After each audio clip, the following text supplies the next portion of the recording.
पैसा भले कमे कमैता रहता बाकिर हमरा पास में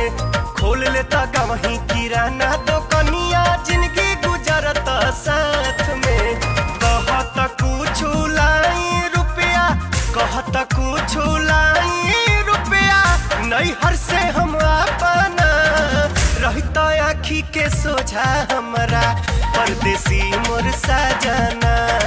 रहता आँखी के सोझा हमरा परदेसी मोर सजना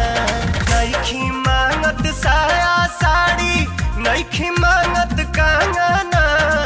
नइखी मांगत साया साड़ी नइखी मांगत कंगना